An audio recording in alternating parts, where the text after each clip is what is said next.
Alright, and we should be live. Working on Starn again. So we're on part 10 now. Little bit raspy. I was doing better each day, and today I kind of woke up with a bit more of a sore throat than I've had the past couple days, so I don't know. Could just be because I had a milkshake last night, and, dairy and messed up throat. Maybe not the best idea, but it was cool and refreshing and felt good on the back of my throat, so whatever. Alright, so we left off, we were on Urza's Destiny, so that's what I have pulled up here. Or, we finished Urza's Destiny, I have Legacy pulled up now. Real quick, some minor bookkeeping. So if we go to Strixhaven, I forget what exactly I was looking at the time that I would have passed over. It probably solved the equation. Actually, Stormkiln should be after solve the equation, shouldn't he? So, Stormkiln Artist is very intentionally appropriately named for this deck. He is a Storm Enabling card. And if we are going to build Ghyrson as a Storm deck, we should seriously consider having this card. So, it is a 4-mana 2/2 Dwarf Shaman, and gets +1/+0 for each artifact we have, which is, whatever for the most part, because he's only going to have power, so likely he won't be getting in for damage, unless he is, in which case, good job for him. But the more important thing is that whenever you cast or copy a spell, you make a treasure. And that really helps the mana when you're trying to storm off. So, Stormkiln Artist is going to be a consideration. The other card that, when I was adding text, I noticed this, and I think I just misread him. So Goblin Goliath, from one of the Game Night sets. I think I read him as, when it says a source, I think I read that as though he were targeting the source, which he does not do. It affects anything we control that would deal damage, just deals double damage this turn. So that actually hurts Starn for the most part. It is a tap-activated ability, so what I can do is, let's say I deal 1 damage to my opponents and each creature they control with an effect. So I let that resolve, deal 1 to everything. That will trigger Starn, and then we activate the Goliath and have him deal 4 to everything. But that seems kind of weak, because a lot of our things are ongoing during the turn, so I would need a situation where I'm doing a mass damage from one source to get all of the triggers to go off, so that way when I double the damage it would actually matter. So Goblin Goliath is almost definitely a cut from either version of the deck we might be building. But yeah, I think at the time that I put him on the list, I completely misread what he actually does and thought that I was targeting the source, similar to Overblaze. Because Overblaze, since Starn is doing 2 damage, we change, we target Starn, and every time one of our things does 1 damage, he does another 4 to the thing that was dealt 1 damage, and that would actually be, super helpful for dealing a lot of damage very quickly, whereas the Goblin will stop Starn from ever triggering if we turn all of our 1 damage pings into 2 damage pings. So we actually lose damage each time. So yeah, the Goblin Goliath probably getting cut, but I just wanted to go over that because I noticed it, and I think I misspoke because of that. That's why he's on the list, is I completely misunderstood what he was actually doing. And yep. So yeah, if you've been watching me for any amount of time, you know I can read a card, read the actual words on the card, and still somehow convince myself it does something completely different. So it should come as no surprise that I misread that Goblin and decided he was one source that you control instead of any time a source you control once he's activated. Excuse me.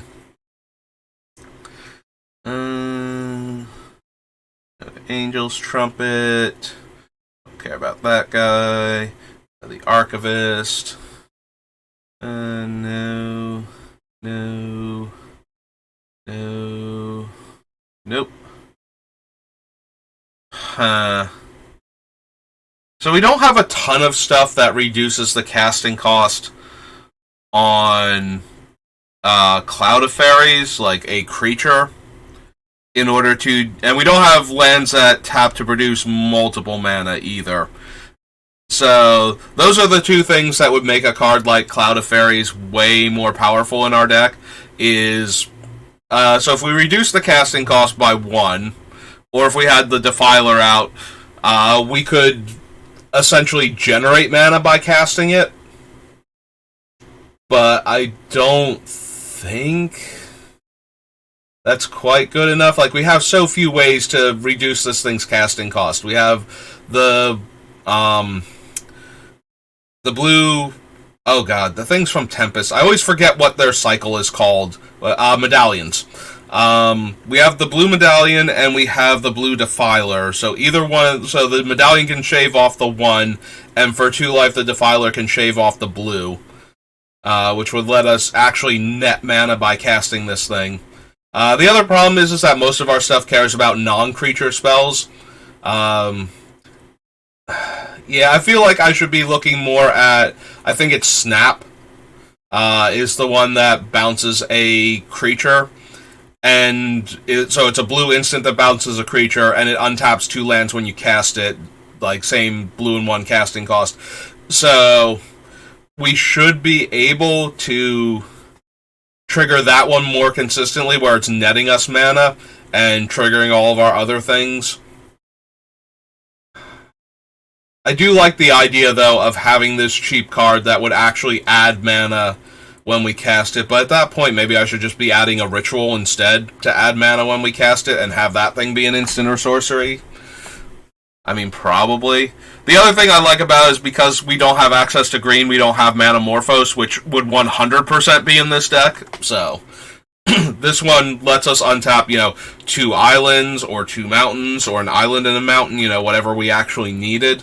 Whereas all of the other red rituals just make red mana. Or colorless mana for like 1 or 2 of them.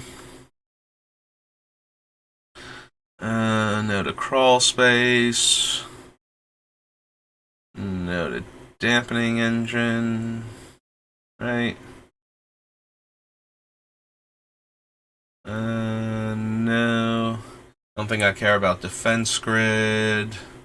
Don't need delusions. Got a fleeting image. Frantic search. Right. Every time I saw this card in like one of the commander sets or something, I was saying, we're going to be running Frantic Search. For once I knew we were doing Storm. But for some reason in my brain, I was so worried about the fairies that I'm like, 2 mana things that do that. But yeah, so Urza's.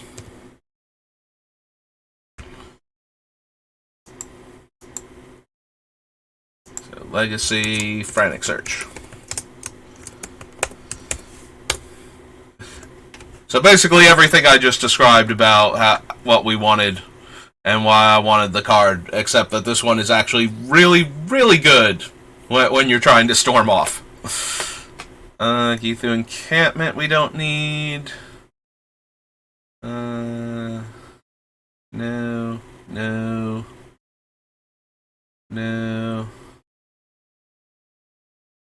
Fun, because it's whenever it becomes tapped, but we would need ways to untap it and keep tapping it, and that would require too many cards. But yes, this one's very amusing if you can come up with ways to tap and untap it. Grim Monolith. Destroy all lands, right? Right. Spell that targets a creature. Iron Maiden, no. King Crab, no. X creatures deals X damage to target creature or player, no. No. Memory Jar, probably. Very helpful to have in play and then untap and try to go off. That's usually the goal with something like Memory Jar and why we have Magus of the Jar on the list. 3 3 mana, put a counter on it. Tap, remove all counters. Deals 1 damage to target creature or player for each counter removed. Nope. No to Opportunity. No to Palinchron. Yeah, Palinchron's really good if you're going to like High Tide or Mana Flare or something, but I don't think any of those cards are actually going to make it into our deck. So yeah, basically you get to untap 7 lands, and you need 11 mana. So if your lands are making 2 mana, then you can obviously generate infinite mana. If enough of your lands, though, are generating 2 mana, like if you cast High Tide or something, and you have mountains in play for some of them, yeah. Math is hard, and I am still a little tired, but...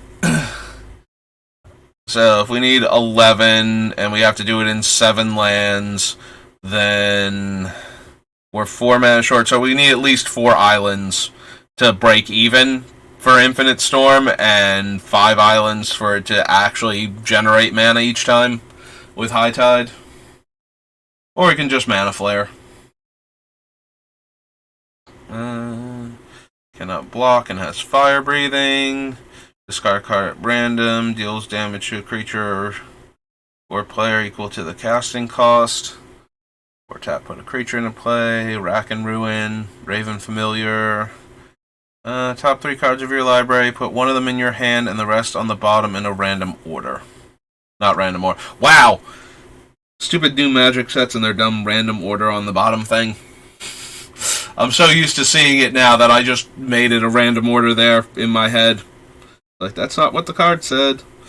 You are reading it right now. See? I can be reading the card and still start inserting words that my brain thinks should go there.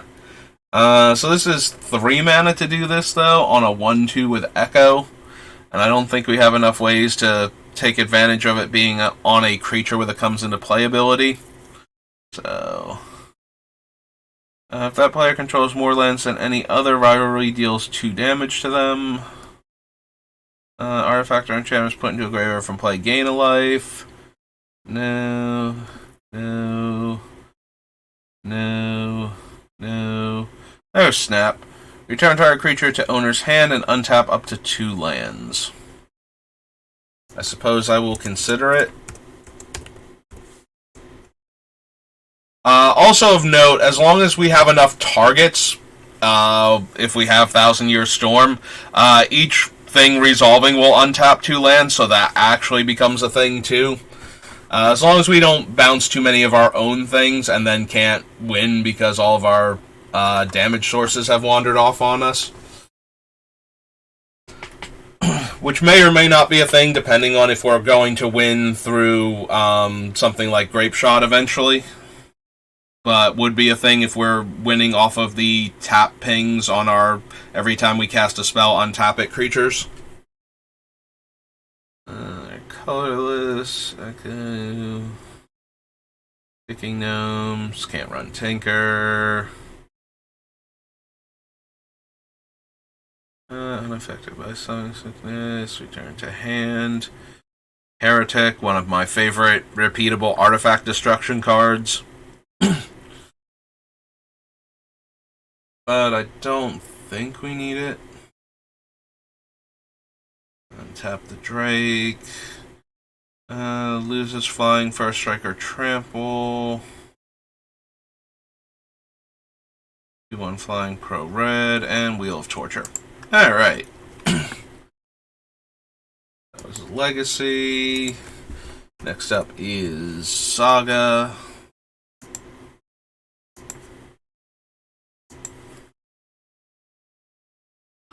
So, things I know we're going to add to the list. Turnabout, definitely. Alright. We're actually on the thing. 1 damage to player for each land they control, so no. Annul, no. During each player's discard phase, antagonism deals 2 damage to that player unless one of that player's opponents was successfully dealt damage this turn. Alright, there's Arc Lightning, so we can add the original. Well, not the original. I guess from Legends, Pyrotechnics is still the original, but Pyrotechnics did not have a good casting cost to damage ratio at 4 damage for 5 mana. This one is 3 damage for 3 mana. Again, we're most likely going to run, what's its name? Magic Missile, and probably some of the other cheaper ones, but Arc Lightning at least has some potential. Arcane Laboratory is the opposite of what we want.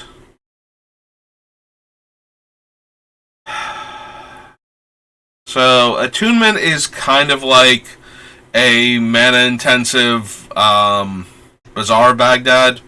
So, you can return it to your hand and draw 3 cards, but then you have to discard 4. So, you need... if you have 1 card in your hand and you activate Attunement, you will still have 1 card in your hand. It's just you will have the best card out of the top 4 cards of your deck, or top 3 cards of your deck, the card you already had in your hand, and the Attunement itself. And I don't know that that's necessarily good enough. Creatures can't block. Blessed Landscape. Brand, no. Bravado, no. During your upkeep, deals 1 damage to target opponent for each card in your hand greater than the number of cards in that player's hand. Don't think so. Draw 2, discard 1 for 3 at instant speed. I mean, I think we'd mostly rather have Divination at that point, since we're going to cast all of our spells in a single turn while going off. And I don't think we want Divination, so with that in mind... Yeah, sometimes it helps to think of the card as, well, why do we want this? Like, we didn't put Divination or Council of the Soratami on the list, and it's not like we're going to storm off on the opponent's turn, normally. We would need to add more ways to give flash, because most of our actual storm cards, barring Thousand Year Storm, are sorceries, so we need to go off on our turn. Even if we have instants. Everybody bounce a creature. So he deals combat damage to a player, they sacrifice a land. That dragon is so happy everything's on fire. Just look at that smile. 2 damage to each white creature and each player who controls a white creature. Spell unless they pay 1. It's Teferi in grade school. Counter target red spell. No. No. No to that. Nope. Successfully deals combat damage to the defending player. Deals damage equal to its power to each blocking creature. No. Nope. No. You do not control. When you put a card into your graveyard, sacrifice energy field. Nope. Target opponent controls don't untap. Creatures without flying can't block this turn. Deal X damage. Return it to your hand. Deals 1 damage to each other creature without flying. A Fluctuator. Do we want Gamble?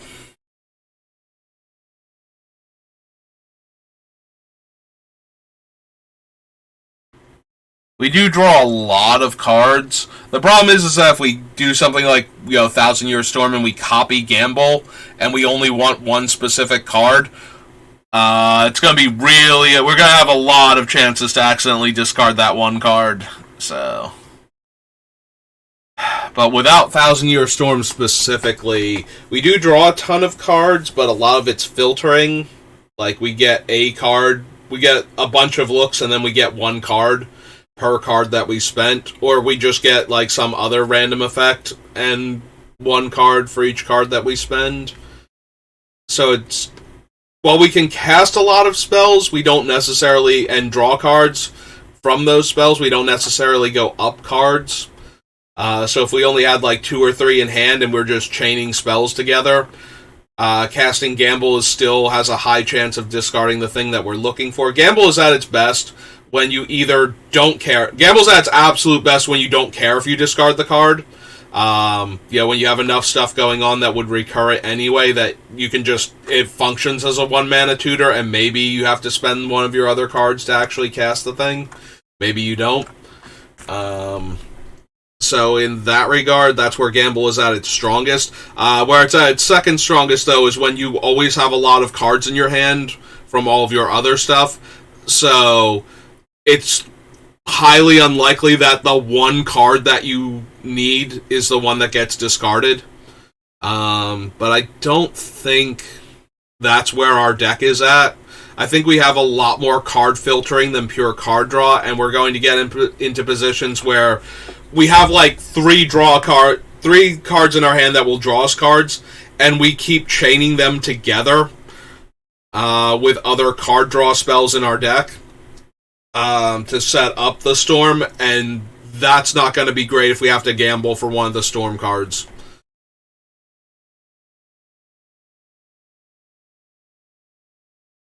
Yeah, I think we're going to pass on Gamble. Yeah, 1 in 4 chance of discarding our win con is not as palatable to me as like 1 in 7 or better. Or even better, like I said, if you can get into a position where discarding the card is fine, that you're tutoring for with Gamble. Like, Gamble's in our Beamtown Bullies deck, because if we tutor a creature for it, we can discard the creature, and we have a bunch of other cards that we wouldn't mind discarding in order to set up our bullies, so. There's Great Whale, who is a worse Palancron in that it has 1 more power, loses flying, and doesn't have the bounce ability. Yeah, I remember when Great Whale came out, though, and I was running Wreck Survival, and they power level errata, which is a thing they don't really do anymore. So they used to errata cards when they had a function that was unintentional. So Great Whale untaps 7 lands regardless of how it came into play. And so people started cheating it into play to generate mana. You tap all of your lands, but you spend like 2 or 3 mana. 3 mana in the case of Recurring Nightmare, and then you put it into play. And then you untap up to 7 lands. So if you tapped 4 lands, cast Recurring Nightmare and sacked your creature and put Great Whale into play, you untapped all 4 lands. And if you had another Great Whale in your graveyard, you can then tap 4, play Recurring Nightmare, sack the Great Whale to get the other Great Whale back, untap all 4 lands, and you keep going up mana that way, and then I would have Drain Life in the deck. So power level errata was a thing that they tried doing for a while, where they wanted Great Whale to untap your lands for you casting him, and they didn't word it correctly for that. And so it had the unintended consequence of generating infinite mana with Recurring Nightmare, or just netting you a ton of mana by casting Animate Dead on it while you had a bunch of lands. So they changed it to if you cast it from your hand, untap those lands. And they did this with a whole lot of cards at the time. This is where, if you remember Time Vault not being good for a while, it was because they changed it to function closer to Magose the Water Veil, where you had to, instead of letting you skip your turn, untap it, and then tap it to gain an extra turn, they made you put the time counter on it, so that way they could stop you from using Voltaic Key, or back in the day, like Animate Artifact and Instill Energy, or just Twiddle, to get extra turns out of it without having to skip the turn in the first place. And then eventually Wizards realized that this was a dumb idea, because if they didn't print a card with the updated text afterwards, then there was no physical copy of the card that had its right game text on it. And while the internet has certainly become a lot more ubiquitous in that time frame, they still don't like it when your card doesn't do what it says it does. Like, the first line of defense for a player understanding the card should be that the card is written out properly for what it actually does. So when they have to errata a card, especially if it's significant, like every once in a while there'll be a card that it works the way it's worded, but the wording is awkward. Um, but it's very rare that they have a card where, no, they really needed to errata it. I think the last one I remember for this type of thing, like there were ones where it's like very minor to stop like corner cases, but the one I remember where they actually like, oh god, we made a terrible mistake was one of the commander decks, like I want to say like the second or third set of commander decks had a Naya card. I think it's Maril Will of the Wild or it's something like that. Anyway, it's like red, white, and green, and it comes into play with a number of counters on it based on how much mana you spent to cast it. And it has the ability X, remove a counter from it and do like one of three things. Like one of them is damage, one of them is make a creature, and one of them is gain life, I think. So the creature one was the problem. So you remove X counters and you make a token that has XX power. They didn't put X can't be 0. So what happens there is if you remove 0 counters, you make a 0/0 and theoretically it dies immediately. Which means that it's a creature that came into play and died for 0 mana. And if you're thinking aristocrats right now, with whenever a creature dies, opponent loses a life and we gain a life, you're on the right track for why this is a problem. It's also really bad for whenever a creature comes into play. So we have like Aftershocks or something, the one from Khan's block where our creature comes into play and it deals a damage, so that would go infinite immediately on like turn 3. Like turn 2 that enchantment, turn 3 the commander. Also, if you have an Anthem in play, so all of your 0/0s are actually 1/1s, you just make infinite dudes. Like, there were so many obscene, like, turn 2 and 3 wins with this card, because of the way they worded it, that before it was even physically available for purchase, they were like, hey, we screwed up, X can't be 0, that's going to be on the official, like on Gatherer, on the Oracle text. That's the word I was looking for. The Oracle text is going to say that you can't pay 0 for it. You have to spend at least 1 mana. And they have reprinted that commander since in other products, so that way it has the correct game text. But yeah, because it was already printed and getting ready to be shipped, they couldn't change the card. So that's the last time where like they really messed up and they couldn't just let it sit there at its original wording without having to ban it from the format that they printed it for, and probably some other formats too. So yeah, they very rarely do power level errata. Then, like, usually the card has to do what it does, and the function has to be completely unintentional. Like I said with Great Whale, where they're just like, oh right, reanimate, but the commander is very close to that, in that if you're not paying attention, it's like, oh right, but it did it with so many cards so cheaply that they would have had to ban the card if they didn't change it. So, and it was like a brand new thing that just came out, and it's like such a dumb thing to have left off of it once you realize it.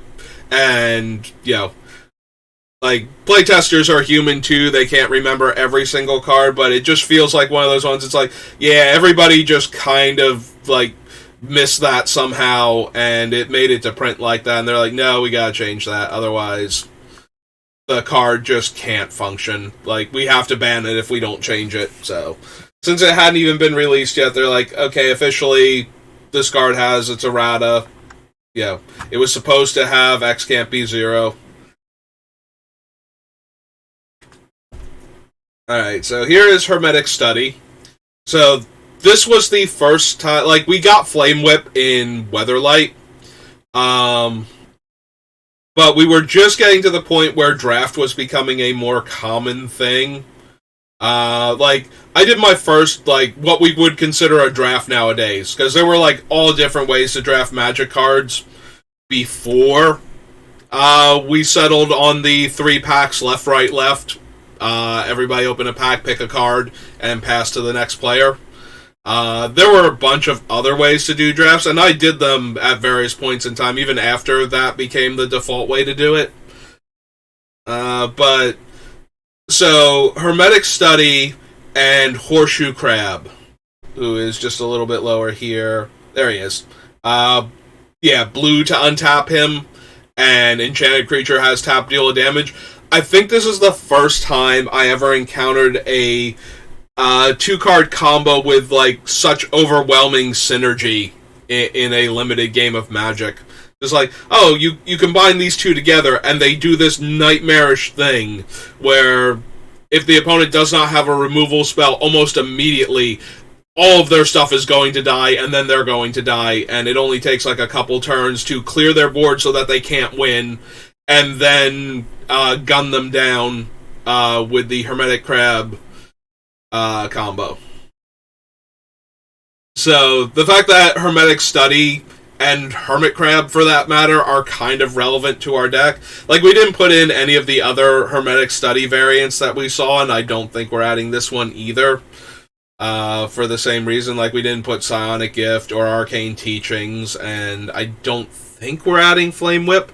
I have to double check the wording on it, because you could also sacrifice the Flame Whip to have it deal 1 damage, so it's actually 2 activations built in. I just can't remember if the Flame Whip or the creature it's attached to does the damage when you sacrifice Flame Whip. So, but yeah, this is one of those like early, oh, here's a 2-card combo, and I would run if we were running Pillapala, and if there were other things like Pillapala, that we could use to do that, make this easier on us, I might be interested in it at that point. But since we're not doing things like that, then we don't need like the Horseshoe Crab and the Hermetic Study and whatnot.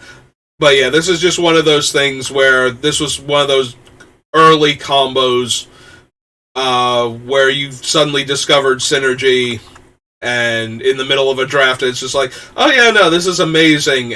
Or you got ambushed by, and it's like, this is the dumbest thing ever. Why are these things both commons? It took me a while to find this combo, though, because I got very distracted by the fact that Pestilence is a common in this set, and Corrupt is an uncommon, and if you play Mono Black in Urza's Saga Limited, you tend to win games. Like, yes, Hermetic Crab was a really good thing, too, but my god, was Pestilence just one of the most broken things you could be doing in Urza's Saga Limited. So, yeah, I did one draft at the pre-release where I drafted red-green, and then I saw what the black decks looked like, and I just drafted my rare, and then Pestilence and Corrupt, and then any black card for the rest of the day, and only that first draft went very poorly for me, where I was red-green. Every draft after that went surprisingly well.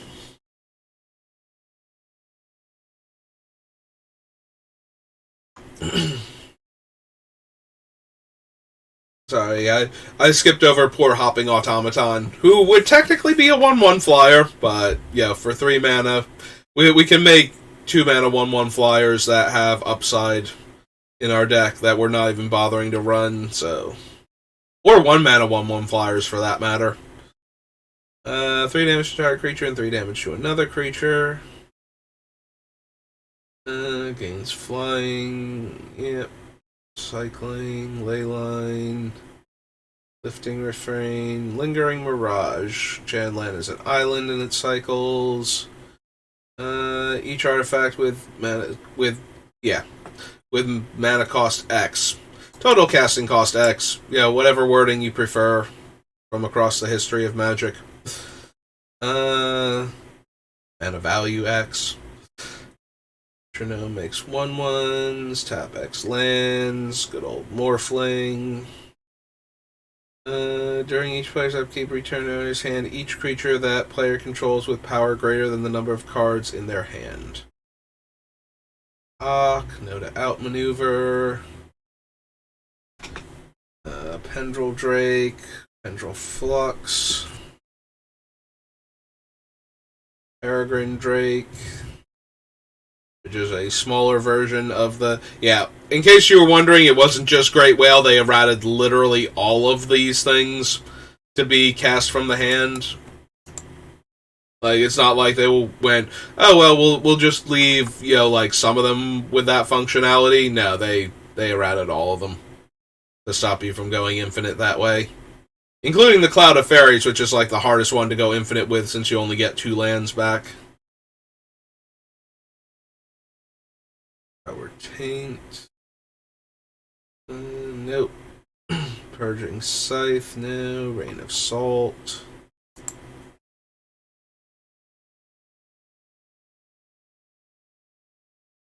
Sacrifice a land, destroy target land. Incantation, reflexes. Rescind. Retromancer. Our speller ability deals 3 damage to that speller ability's controller. No. Rewind, not actually helping us, sadly. Sandbar Serpent, Scald. Yeah, I don't think so. I don't think so, Scald.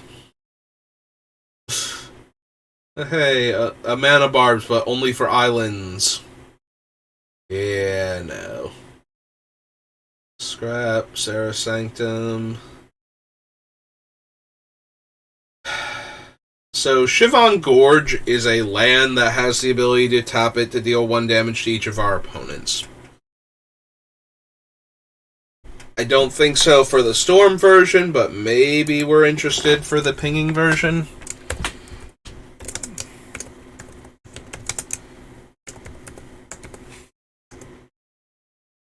And Shivon Hellkite. Same thing.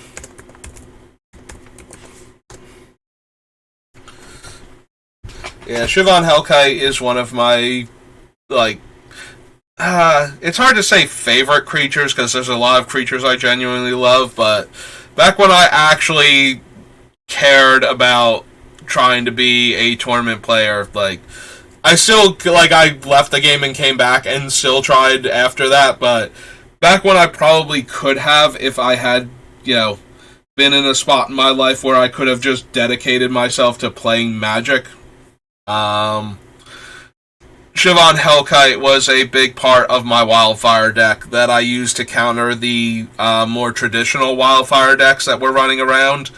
So I used red-green and used green ramp to accelerate into Wildfire, so that way I could destroy all artifacts in the mirror matchup and still be ahead on mana, and when I cast Wildfire, I would still have lands in play. After Wildfire resolved, I would ramp so fast that I would actually have lands, whereas the red artifact build would typically, use its artifact mana to cast Wildfire super early and wind up destroying all of their lands, but they would lose, 3 lands, where the opponent would lose all of their lands also, and the traditional Wildfire deck would have, all of this artifact mana left over, so they would play, 1 land, and then play the dragon from Urza's Destiny that dies if you don't have artifacts in play.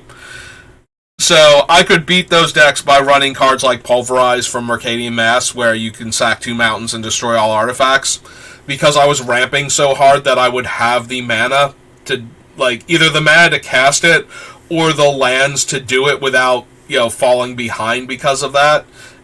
And so I had 1 copy of Shivon Dragon and 1 copy of Thorn Elemental as my things that I got from cards like Pattern of Rebirth in the deck. It played very well against other Wildfire decks while still playing like a Wildfire deck against a lot of the other, just the general decks that were running around at the time. So I very much love that deck, and the one of Shivon Hellkite in that deck, surprisingly useful, especially if you're going to have mana left over after casting Wildfire to kill, the creatures that would survive Wildfire. So my opponents, 5 toughness creatures, this would suddenly come into play and kill their remaining creature that they thought they were going to keep. So yeah, I have very fond memories of Siobhan Hellkite because of that. It deals 1 damage to target creature and 1 damage to target player. And it's a 1 mana instant, so very similar to Dual Shot in that it can hit 2 creatures and deal. This one lets us hit a player instead. It forces us to hit a player instead, but it is a 1 mana instant that deals 1 to each of up to 2 targets, so at that point, not up to, we do actually need, it does have to have a creature to hit and then 1 damage to a player too, so yeah, I shouldn't say up to because that implies that we don't need one of the targets to be there, and we do for the way it's worded.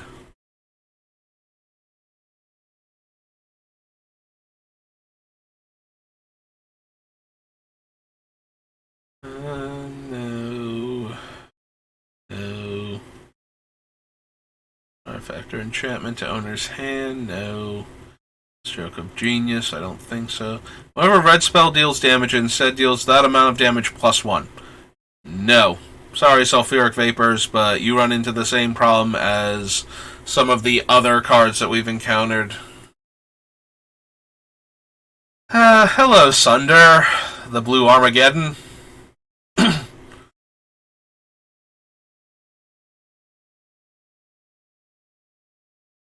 Yeah, I don't think we need this, if I'm being perfectly honest.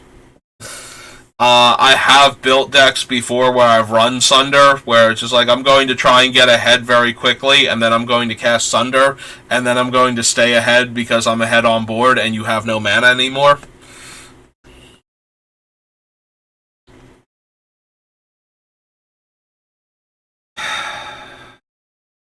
It seems unnecessary and obnoxious at the same time. Like, we're already building one of the more obnoxious strategies in Storm.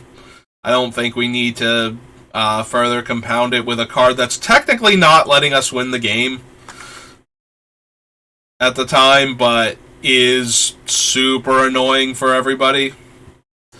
Alright, just let me double check. I'm 99% sure Time Spiral is not banned, but I just need to... Okay. Yeah, there's like some part of my brain that's like, we need to double check this though. For some reason, I don't think it ever was, but...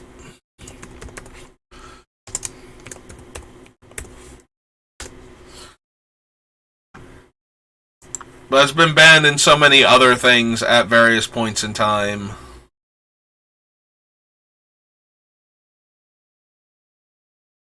So yeah, we can add Time Spiral. So the big thing about Time Spiral, if you don't know, so Time Twister sees some play because it's cheap at 3 mana to draw 7 cards. It's the same reason that you see Wheel of Fortune when Wheel of Fortune is playable and somebody actually owns it. Time Spiral, though, guarantees that if you cast it using mana from lands, you're going to have that mana to work with for the spells that you draw. So the biggest problem with a lot of the other Time Twister variants is that they cost like 5 mana, 6 mana, and they don't give you back your lands for casting them. So what normally happens, and the other one is like Days Undoing, which is 3 mana and ends your turn immediately on its resolution. So the reason why those ones are weaker is because the opponents always get to use the cards first, or have a very high chance of using the cards first. So Time Spiral and Time Twister, because of how cheap it is, don't allow the opponents necessarily to get the first real crack at the cards in their hand. Like, these cards actually let you cast the spells, potentially, that you drew in the same turn that you cast the card draw spell. So that's why when you see cards like this, and then you see cards that do the same thing and have a higher mana cost, like Time Walk versus Time Warp. In every situation where Time Walk is banned and Time Warp is legal, you have the potential to see Time Warp get run, because taking an extra turn can be so powerful that it's worth 5 mana. But with a card like Time Twister, the reason why its variants going up in mana cost make the cards seem like borderline unplayable, like you almost never run into them, is because the higher casting cost stops the player who's casting it from being able to use the cards first. So it gives the opponent a fresh grip of 7 cards and the chance to use those cards before you get to use your cards. So Time Spiral is one of the ones that gets around that, even though it has the higher casting cost, because it has the untap mechanic, which is a very broken mechanic. But even if you're not getting like your full 6 mana, if you tap like 4 lands and like a Grim Monolith or a Soul Ring or something to cast this, and you only untap 4 lands, you still have access to like 4 mana to cast some of the spells. And if you're playing an environment like Vintage or what we're doing here with our deck, where you have a ton of cheap spells to cast, that's usually good enough to get you more advantage from it than you would have if you just had to pass the turn. If you played like Time Reversal or something, like 5 mana, do this, and then you had to just be tapped out afterwards. It's way more likely that you're not going to be able to do anything if you don't have access to like a ton of land. So Time Spiral gets around that by untapping it. Time Twister kind of gets around it by just being 3 mana. And the one from like the Modern Horizon sets that can Time Spiral if it's in your graveyard, but you have to get it there. Like, you'll see some of them because they have other utility, like Commit to Memory you sometimes see, because you get the utility half of Commit, and then eventually when you spend the 7 mana on Memory to shuffle your hand back in and draw 7, like, it still kind of hurts that you're spending 7 mana to do that, but you have the utility of the other card, and you're lower on cards.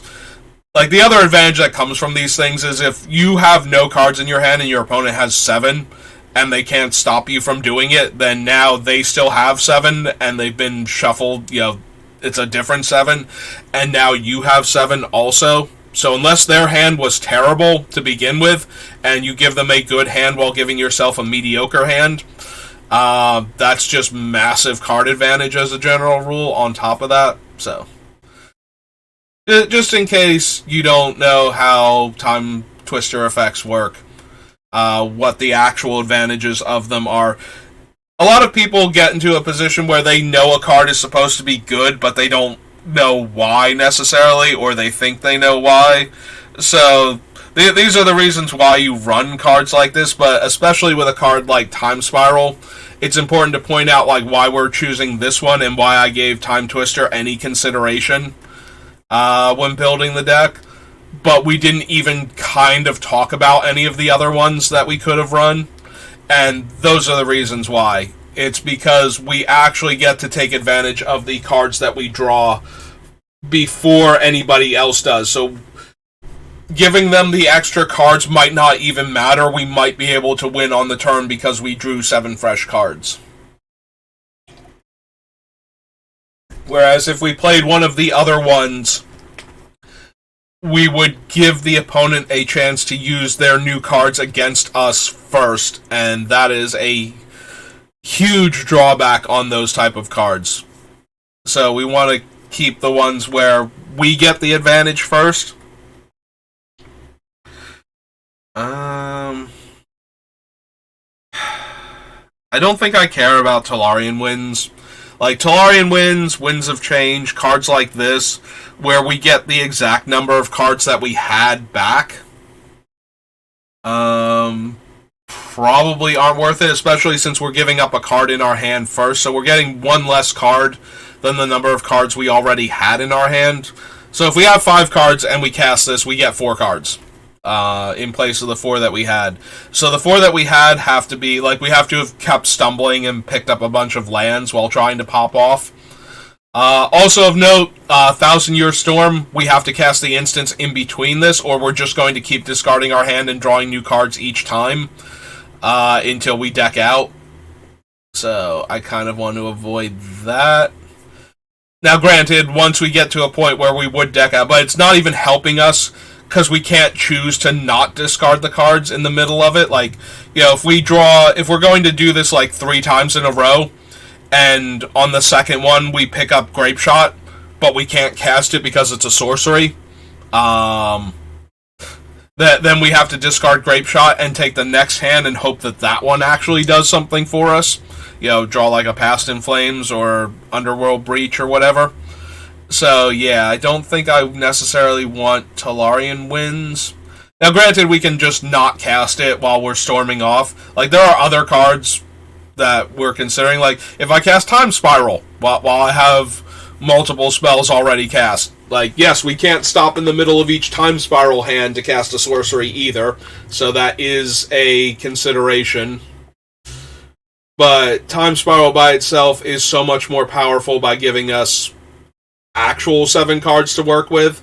Whereas this one, we have to have 7 cards in our hand that we don't care about for that to be a thing. Plus this card, if we want to draw 7. Alright, so here's Turnabout. Turnabout was a big deal in the original combo winter decks with Tolarian Academy. Because it is the thing that gives you all of your extra mana to work with. So for 4 mana, it untaps all of your artifacts or lands. It does have other options, like you can tap or untap any of these permanent types, and there are also creatures as an option, but we will almost definitely either be untapping all of our lands or untapping all of our artifacts. And it's more likely to be lands with the way that we're doing the deck. But whatever will give us more mana. So you tap all of your lands, you cast Turnabout, you untap all of them. If you're storming off and we have Thousand Year Storm, in between each resolution of Turnabout, we keep tapping all of our lands again. So it generates obscene amounts of mana. And that was basically how Turnabout used to work in the Tolarian blue decks. Like, you tap Tolarian Academy for like 6 mana, and then you tap whatever other lands you have.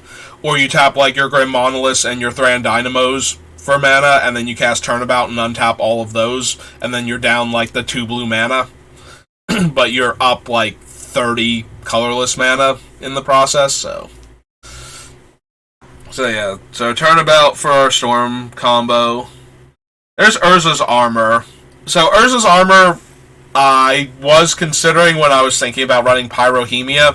So take note of this one. If you want to run things that risk doing a damage to you and your stuff also, oh wow, it doesn't prevent the damage to your creatures. For some reason I thought it did prevent 1 damage to your creatures also. Alright, so Pyrohemia even worse then with this. So yeah, we wouldn't have done that because there were too many hoops to jump through to protect Ghyrson himself from his own ability.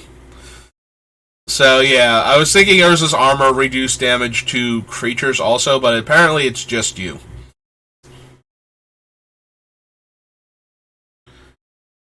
Notable though that Urza's Armor really does an insane job of protecting you from Ghyrson, like if the opponent has an Urza's Armor, until it doesn't. So one thing that's hilarious is, so dealing 1 damage to them will have it be reduced by 1 and Ghyrson won't trigger. If we dealt exactly 2 damage to them though, from a source, they would die horribly in a fire, because what would happen is Ghyrson would see that, like, it would be reduced to 1 and Ghyrson would go, oh hey, you just got dealt 1 damage, deal you 2. Reduced by 1. And yeah, that would be the end of them. So while it does kind of wreck our deck, if we can bypass it, we will win the game. And I find that actually amusing now that I'm looking at it. Okay, just a little fun thing that we could, like, I'm amused at the idea that this would counter our deck until it doesn't, and then it would kill the player that bothered to play it in the first place.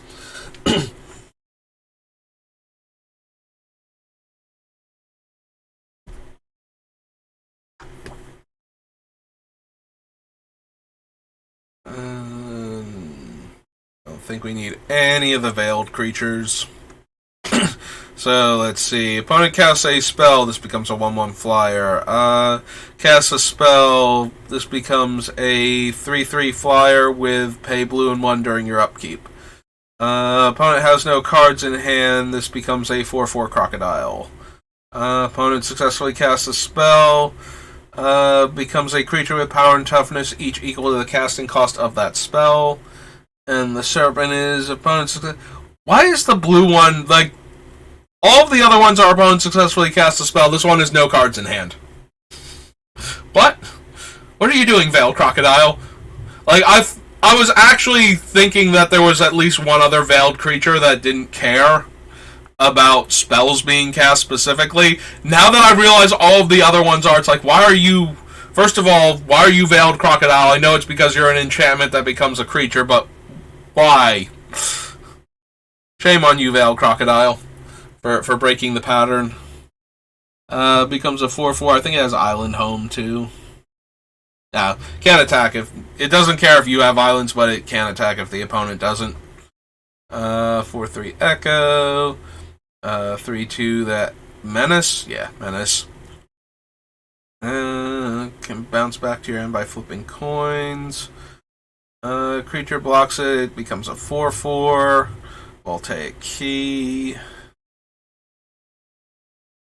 Echo and Mountain Walk. Blocks return it to hand. 3, each player mills 2. Wildfire. Windfall. So Windfall is going to go into our deck. After everything I just said about Tolarian Winds, so Windfall makes everybody discard their hand and then draws cards equal to the greatest number of cards discarded by any one player. So... if you have 2 cards in your hand and one of your opponents has, like, you know, Reliquary Tower and they've got, like, 12 cards in their hand, then everybody's going to discard their hand and draw 12. So you just turn your 2 remaining cards in hand into 12 cards. That player still has the same number of cards but lost whatever they were working with, and everybody else gets to go up to 12 cards also. So, potentially very powerful. Very, very similar to Wheel of Fortune and Time Twister.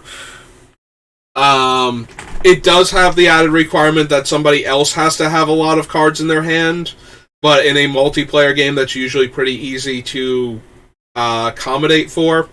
And it can potentially draw you a ton of cards because of how some commander decks work.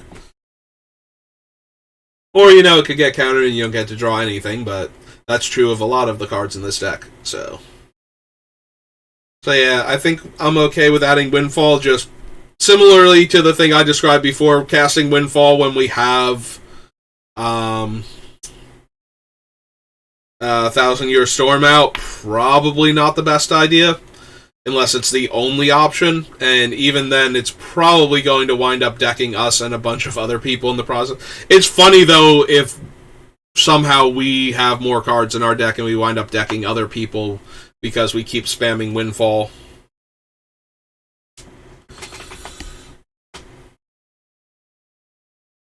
Alright. So there's that. There's Worn Power Stone.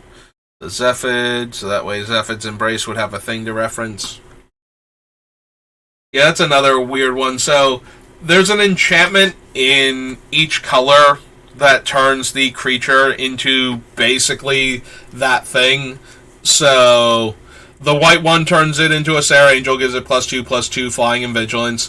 The black one gives it +2/+2 flying and Sengir Vampire's ability. The red one is fire breathing to make it like a Shivan dragon. And the green one gives like +3/+3 and trample to make it more like a verdant force. Or not Verdant Force, Force of Nature type of creature. But for the blue one, they put that creature in the set and then put the enchantment in because they didn't like any of the options of just making a large flyer. Like, weirdly enough, while blue is the color of, like, good flyers, blue got Air Elemental at Uncommon, where white got Sarah Angel, black got Sengir Vampire. So, and, like, yes, blue gets, like, Mahamoti Jin and whatnot to have, like, the largest flyer. but that just meant that they would either have to give it a bigger bonus in flying, which, blue not known for its large creatures otherwise. So having the enchantment just be a bigger bonus in flying kind of seems weird on the blue one. So they invented this creature, gave it Shroud, and then made the enchantment give the creature +2/+2 flying and Shroud as a result.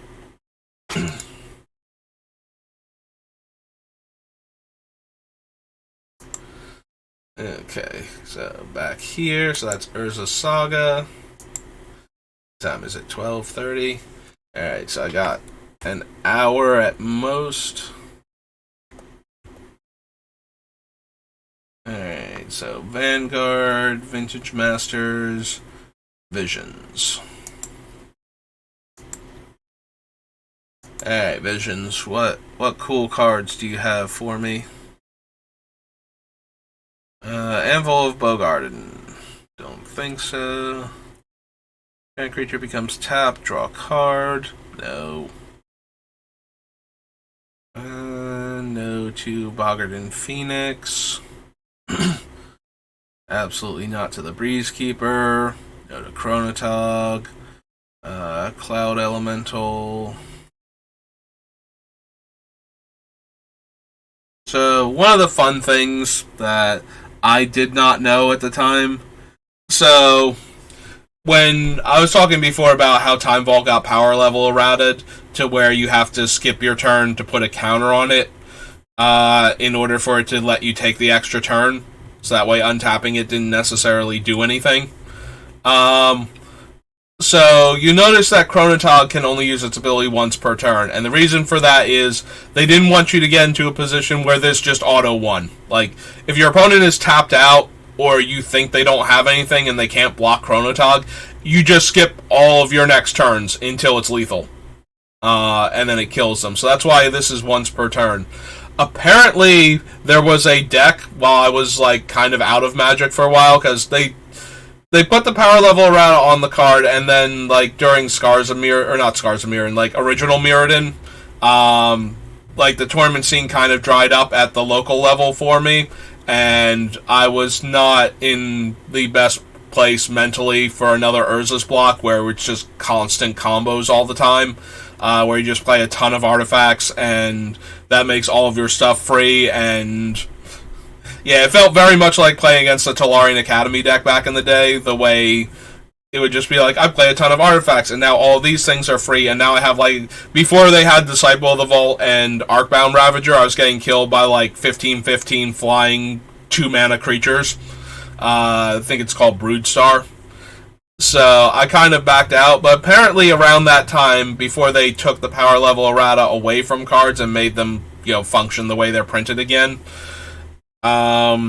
there was a deck that was apparently going around where the whole point of it was to take advantage of the power level errata of Time Vault to just skip your turn. You would set it up so the opponent would lose based on the board state, and then you would just keep skipping your turn. So that way, it was a thing that would wear off at the beginning of your next end step, or beginning of your next turn or something, and you just never took another turn after that, and it just killed the opponent that way. I forget what the actual combo was, but I had heard about it recently, and I was just very amused at the idea that the power level errata on the card gave it a different functionality, and allowed for a completely different broken combo with it.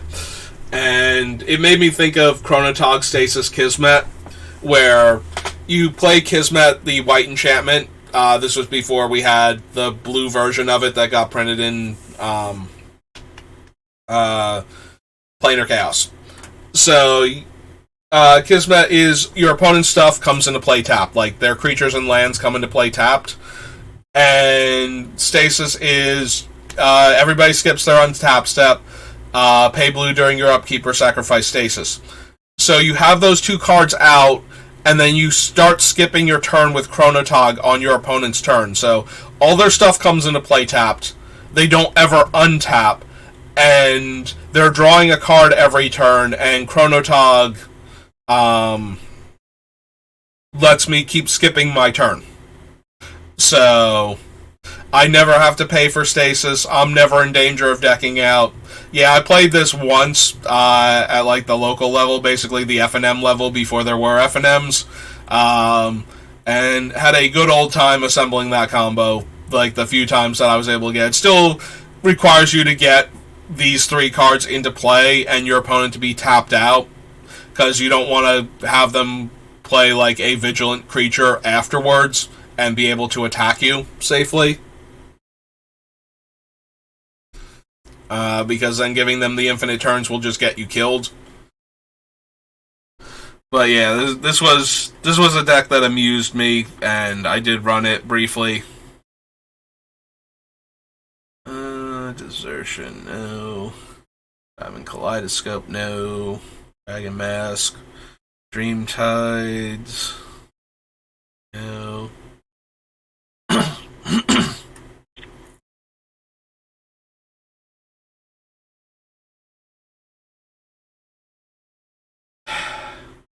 was kind of thinking about it because, so, we do have a bunch of things that make little tokens, and that would be a problem with Dream Tides, but beyond that, most of our stuff untaps itself or doesn't care if it's tapped.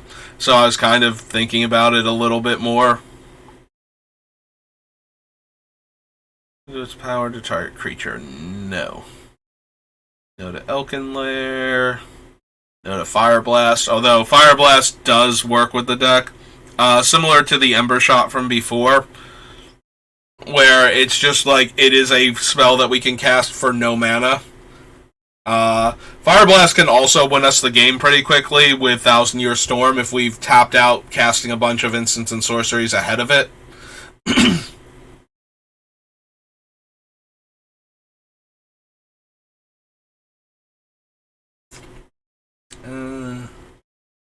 Draw a card at the beginning of the next turn's upkeep. Okay, so Foreshadow is kind of weird in that. So it's similar to Predict, which we are running, where you name a card and then you have a player mill the card or mill the top of their deck. Also, this one specifically says target opponent, so we don't even know that we're going to hit the card unless we can see the top card of their deck for whatever reason. And I don't think we're running anything like that. So yeah. So I was gonna say with Predict, like, if we know what the card is, we get both cards right away. Foreshadow gives you the card right away if you name the card correctly, but it doesn't give you the second card that's guaranteed until the beginning of the next turn's upkeep. So I was kind of amused by that, but once I realized it was specifically an opponent, like, that's even harder for us to set up in the first place. So, destroy target artifact, all attacking creatures get +1 power, or a creature power 2 or less can't be blocked. Cannot block. Non-blue creatures cannot block creatures you control unless their controller pays an additional 1 life. Now, if it said, had this deal 1 damage to them, I might be interested, but... Also, its blue creatures cannot block creatures I control, so it wouldn't even negatively impact ours. Helm of Awakening is kind of dangerous since it's everybody. It's the reverse Sphere of Resistance. But at the same time, let me look up Helm of Awakening. Alright, Serum Visions, Visions of Beyond, and Visions the set. Okay. That being said, we have a very specific game plan we're trying to enact. And we might be in the market for a 2-mana card that makes all of our spells cheaper. There's Impulse. I'm definitely interested in top 4 cards and put 1 to hand. There's just a lot of cards to look at and to get the best one. Only once for each red spell. I mean, we might be down for that for the more ping-heavy version as opposed to the storm version, but... So I'll add it to the list. Gains trample, +star, +0. Star is the number of attacking creatures.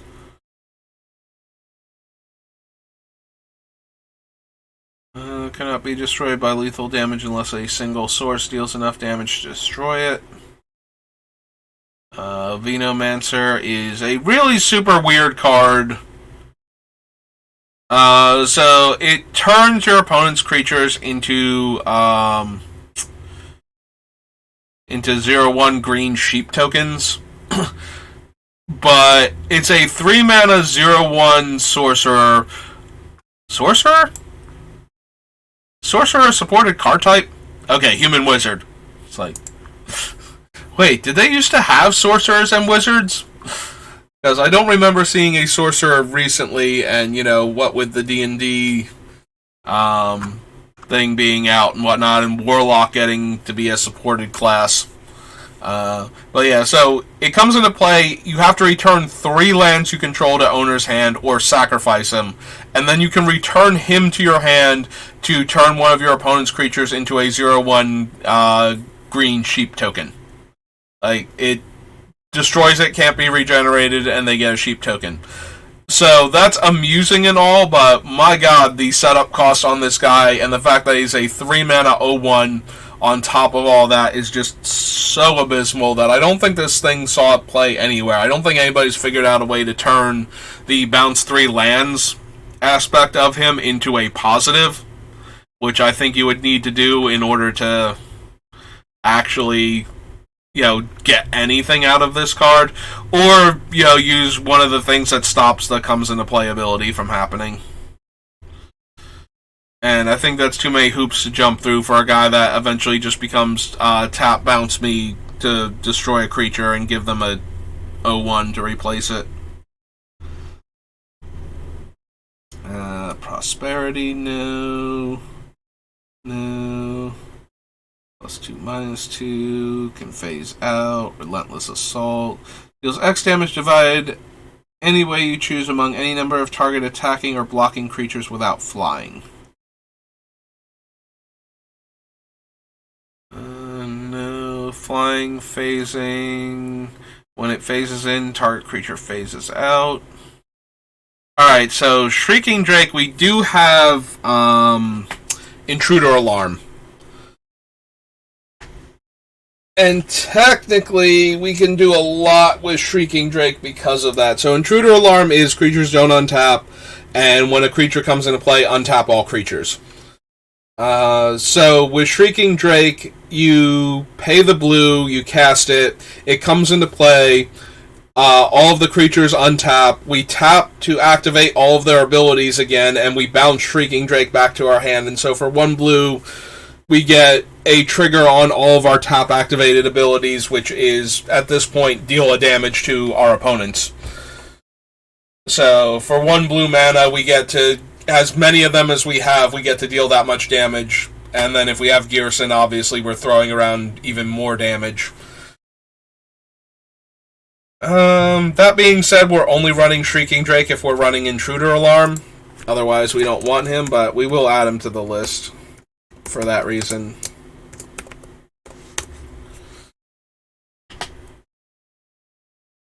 Sisay's Ring, Snake Basket. Can't play lands this turn, draw a card next turn. Yeah, I think it's Visions, Weatherlight is the first set where they swapped over from making you draw the card at the next upkeep to letting you draw the card right now, which is kind of weird because it's the third set in a block. At the beginning of each player's upkeep, that player chooses artifacts, creatures, lands, or global enchantments. All cards of that type phase out. Don't think so. I did kind of scroll past a couple of other cards, but I don't think any of them. So, no to Song of Blood, no to Spitting Drake, no to the Lancer, no to the Tower of Minotaurs. I don't think we need Puzzle Box. Okay. Top 3 cards of your library. Look at them and set them aside face down. You may play those cards as though they were in your hand at the beginning of your next turn. Bury all of those cards, so put them from exile into your graveyard. So, notably, this happens at the beginning of your turn, so even though this is an instant, you can't actually do anything to get back the 3 mana that you're spending. Basically, to let you cast the spell. So you're spending 3 mana to exile the top 3 cards of your deck, and until the beginning of your next turn, you may play them. So similar to, typical blue or typical red impulse drawing. So the fact that it's an instant isn't super helpful in this case. Each creature without flying, no. Triangle of War, don't think so. No. No Sandstalker. Target artifact phases out, or mill 4 cards, or all lands of one type are basic lands of your choice until end of turn. Wand of Denial. Card player's library. If that card is a non-land, you may pay 2 life to put that card into the player's graveyard. Return an untapped island or sacrifice it. It's a 4 mana 4/4 flyer. Alright, so we did get a bunch of cards out of Visions, and now we get to go to Weatherlight. Oh no, we don't. Right. Sorry. First of all, Visions, we get to go War of the Spark first. I don't know why, I'm going alphabetically, and because of that, it's okay, that's V onto W and Weatherlight, but yeah, we have War of the Spark and Warhammer before Weatherlight, so let's go ahead and jump into War of the Spark. See if we can find any fun pingers or cantrips there. I mean, we get the, first good Tybalt, which will always amuse me that his uncommon War of the Spark, let's just do something that red does, is that much better than his original mythic rare, here's Tybalt for the first time. I mean, I know, they were trying to do a 2 mana Planeswalker, and they didn't want him to, ruin Standard. But deals 1 damage to target creature, that creature can't block this turn, and draw a card. I mean, it does... I'm starting to go to Weatherlight again. Oops. There we go. It does do, technically, things that we want to do. It is a red instant that is dealing a single damage and letting us draw a card, so I have to at least consider it. Spell costs 3 less. If you control a creature with power 4 or greater, change the target of a spell or ability with a single target. Each player puts the top 4 cards of their library into their graveyard. Return up to 2 instant and or sorcery cards from your graveyard to your hand and exile Bond of Insight. I don't think so with this one. Whenever you cast a non-creature spell, it gets +1/+0 and you scry. No, not quite what we're looking for. Owner's Hand and a mass one. Can't block. Whenever 1 or more loyalty counters are removed from Chandra Firearms, and she deals that much damage to target opponent or planeswalker. And she can't remove them one at a time. And yeah, so all she's doing is giving us a card every turn by exiling the top card of our deck. 3 damage to target creature or planeswalker an opponent controls, deals 5 damage instead if you control Chandra. I find this kind of amusing because apparently during the storyline it wasn't even Chandra that defeated Dovin. It's actually, what's his name? Lazav pretending to be her to catch Dovin off guard. She just kind of shows up and it's actually, yeah. Oh wow, his name just, Lazav in disguise because as a shapeshifter that can appear as anybody with a flamethrower, like some sort of Magitech flamethrower that he uses to kill Dovin, because Dovin's expecting it to be Chandra, and he ignores his own insight into how to defeat people because he's planning based on Chandra, and he should be paying attention to what his opponent is actually doing, and by the time he figures it out, it's too late, and then it's nope, it was Lazav the whole time. So I find it kind of ironic that they still use... Then again, that book apparently had a lot of issues. Not the least of which is we apparently, killed off Dak Faden, and nobody seemed to know that was going to happen in time. Because, Dak didn't get a card out of all of the Planeswalkers in this set, and he died. And there's not even he dies in the trailer for it. By the time they were working on the trailer, they knew it. But yeah, during the set, nobody actually realized that Dak Faden was apparently going to die in the story. So, and it doesn't seem to have been a particularly noble or heroic or even cool death. So, yeah, I've heard that book has a lot of problems. Other people that pay close attention to the lore kept telling me, it's yeah, no, that book was terrible. And it's that kind of sucks because I like Nicol Bolas as a villain. I might have actually considered buying the book, but yeah, every time somebody told me about it, it's yeah, no, it's very poorly written, and I did not like it at all. And they're and this is compared to regular Magic stories or the way the books were back in the day, because I used to read all of the Magic books when they came out. Originally because they came with promo cards, and then after that because, I actually like Magic. And reading up on the lore, some of the characters I actually do like, and some of the story points I very much enjoy.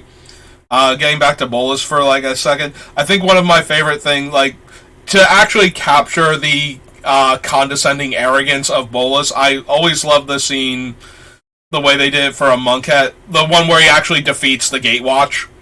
The cards Chandra's defeat, Liliana's defeat, and all of them. When he forces Liliana off of the plane to get away from him, he looks at the rest of the Gatewatch and goes, okay, now that Lily's gone, I didn't want to say this in front of her, but I am quite a skilled necromancer myself, and I was wondering, what are the criteria for joining your little Gatewatch group?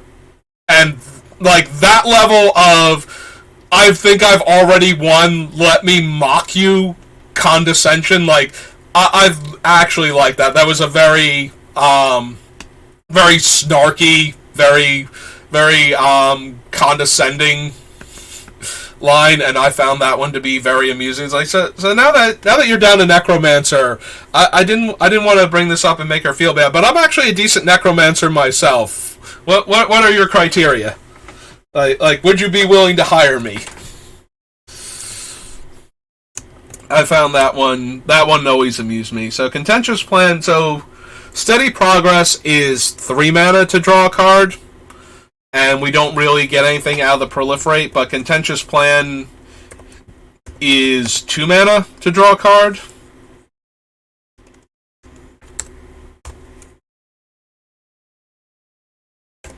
There we go.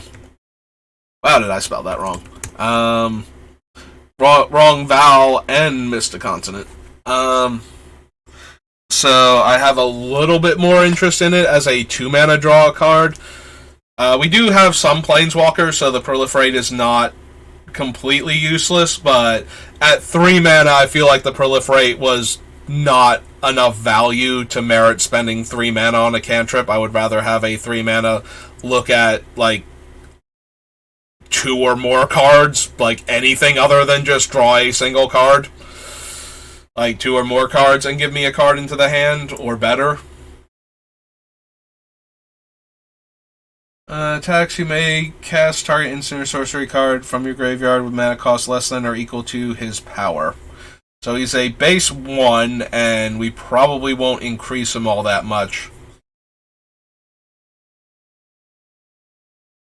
And he does have to actually, he doesn't have to live through the attack step, but he does have to live long enough to be declared as an attacker, is the only thing. I don't think we're going to have enough room, even though he could let me buy back one of my already cast 1-drops to draw, more cards and get more Storm, basically. Mass 2... you may cast spells this turn as though they had flash. I don't think we need that. I was kind of joking before, about the idea of giving all of our spells flash, so that way we could storm off on opponents' turns, like cards that weren't working, unless we could cast them on. Like we would have to cast them on our turn to storm off. So them being instants wasn't that big a deal. But I don't think we actually care enough. Like, yes, this would be a land that we could put in there, so it wouldn't be taking up the extra deck space, and would potentially allow us to storm off on somebody else's turn for functionally 2 mana spent, like losing the land and spending the 1 mana.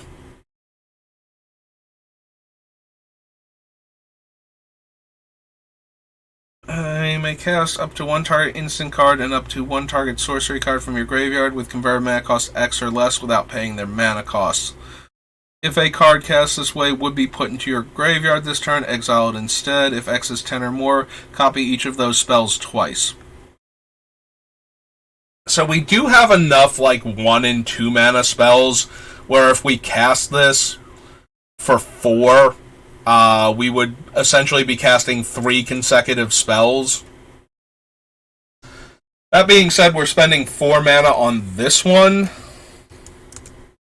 and copying it is a lot worse because we would need more spells in our graveyard that we could target with it. Like, let's say we had cast like 3 spells already this turn, and we go for Finale of Promise, where X equals 1. So we get like our 1-drop instant and our 1-drop sorcery the first time, but then we have to have another 1-drop instant and or another 1-drop sorcery to get anything out of the next one. They are all up to, so if we had like 3 1-mana sorceries in the graveyard, we would get to cast each one of them off of this thing being copied that many times, but I don't know. I added it to the list already, but it could very easily not make it into the deck. If X is 10 or more, instead shuffle your graveyard into your library, draw X cards, untap 5 lands, and you have no maximum hand size. But that requires 12 mana in order to get that effect, and I don't see us having the time for that. I do like Firemind's Vessel because I do care about like ramping with colored mana sources, so that way we can keep casting our card draw spells. Cast a non-creature spell, Proliferate now. Yeah, I'm very much more interested in mana rocks that make colored mana in this deck. So that way when we're trying to storm off, like having a ton of colorless mana doesn't help us storm off if we run out of red in the middle of it, or blue in the middle of it. You know, if we have access to 10 mana, but only 3 of it's colored mana, we're only able to functionally cast 3 spells. Despite the fact that we went like, okay, turn 1 land, Soul Ring, turn 2 land and Thran Dynamo. So 3, 4, 5, 6, 7. So next turn we'll have 8 mana, but we only have 3 colored mana, so we're still only able to cast 3 spells, no matter what they are. Whereas if we went into, like, we cast the Soul Ring, but instead of going, like, Worn Power Stone, we went, or Worn Power Stone, instead of going Thran Dynamo, we cast, like, Firemind's Vessel, and we untap. So now we have 1 less mana, but we could cast, like, 5 spells that turn, theoretically. With the extra colored mana that we have.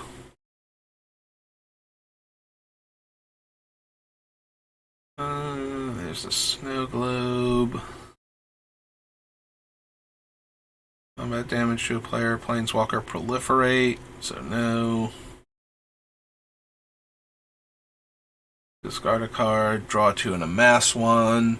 It's probably just way worse than any of the treasure makers at this point, so. Amass X, where X is the number of instant sorcery cards in the graveyard. No, no, no, no, nope, no. Draw 2 cards. If you control a Jace Planeswalker, draw 3. Unfortunately, most of the Jaces are not making it into this deck, so... Like, I think we have Mind Sculptor on the list just because, but all of the other ones did not make it, because we considered Vryn's Prodigy, because we might be able to get, like, a card draw and a spell off of him in the same turn. You know, we draw a card, we discard a card, we transform him, we minus immediately and get to flash back a spell. If a source you control would deal damage to a permanent or player, it deals that much damage plus 1 instead. Yep, sorry Jaya. Not happening. Don't need Karn. Spells your opponent's cast that target creature or planeswalker you control cost 2 more, and create a wizard, and draw and discard. So no. Loses all abilities and is a 1/1. So when he attacks, he gets a 1/1 counter, and then I create a 1/1 goblin for each point of power he has. Yeah, I don't see him being particularly good in our deck. Yes, he makes a lot of 1/1s, but so would cards like Rabble Master and whatnot, and we're not running those either. No to the tank. That. No.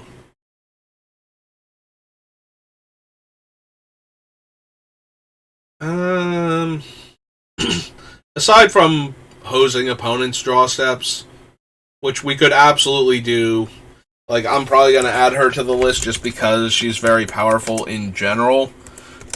But she is not actually... I mean, she has the ability to get us more spells each turn. So there's that going on, at least.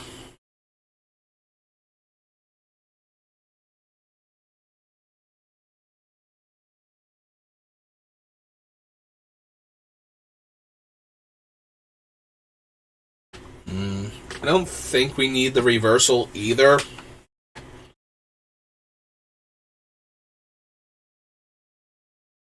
Like, the reversal is kind of cute if opponents try and counter our Storm cards, because we can return the original to our hand and theoretically cast it again with a higher Storm count afterwards if they manage to counter, like, the Storm trigger itself, or if they're playing a card that exiles, like, all the spells off of the stack or counters all of the spells currently on the stack.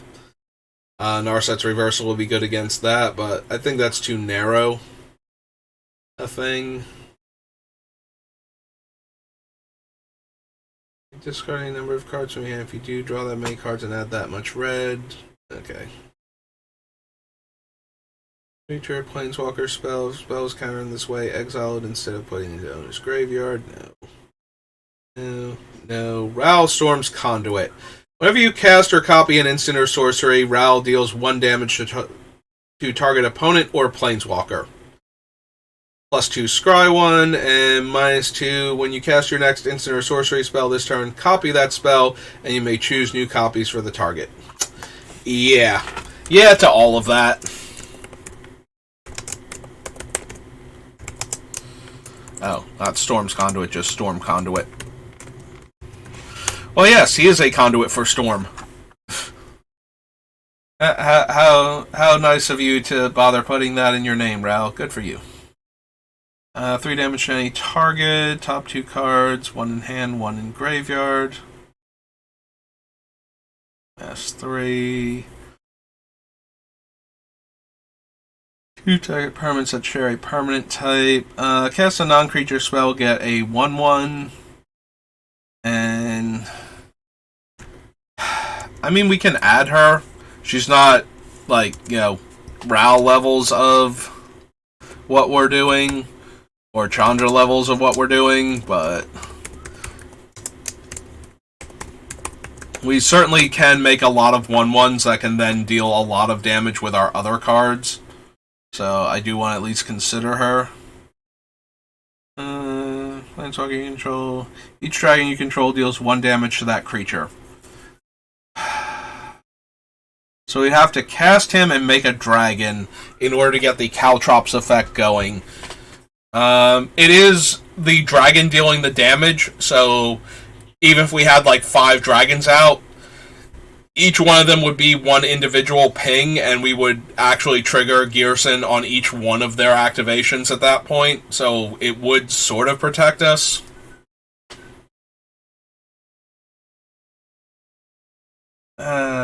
I still don't think it's great, though. But it's not as useless as, if we had like if we had like 2 dragons in play, it actually does more damage, whereas a lot of the other cards is like, no, it would deal 2 damage to each of them because we have 2 dragons. No, this one, it has each one of the dragons deal the 1 damage, so in that regard, at least, it's a thing, but I don't think it's quite good enough. Spark Double is yet another creature that can clone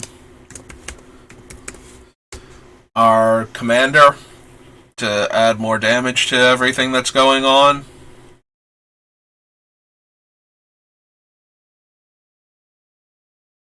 And we could also use it to clone like one of our planeswalkers like Ral or Chandra. I don't think we need either of the weirds. Stealth mission, Scry 4, draw 2. No. No.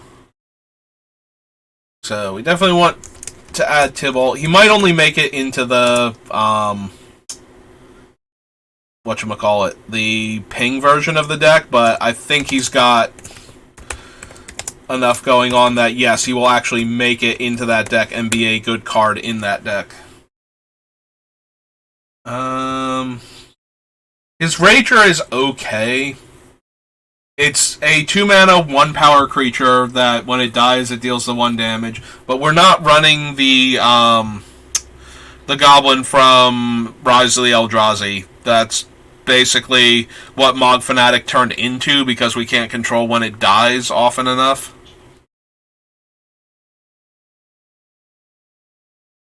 So the Rager runs into a similar problem. Like, yes, once we spend 4 mana, it's dealing more damage than it would while our commander's out, or 2 mana to deal the kind of damage it would when our commander's out in combat, but I don't think that's anywhere near good enough. Turret Ogre does 2 damage. I don't think we need Ugin or his Conjurant. And Wall of Runes. Okay. Alright, so I have to leave in like 15 minutes, so I think this is a good enough place to stop. So we'll pick up with the Warhammer set next time. But that's going to do it for me, so thanks for watching, and I hope you have a good rest of your day, and I will see you next time. Hopefully tomorrow we'll have a longer stream, because we're going into work a bit later. One of the supervisors is going to be running the store for a couple hours to save on labor. So it's just going to be him and one of the morning crew. So as long as they don't successfully manage to get in touch with me when things go horribly wrong with that plan and they suddenly need extra people in early, should be able to stream for a bit longer tomorrow. And then, of course, Thursday's my day off, so if everything goes fine, we'll have, like, the nice long Thursday stream again. Alright, but anyway, like I said, that's going to do it for me. Thanks for watching again, and I'll see you later.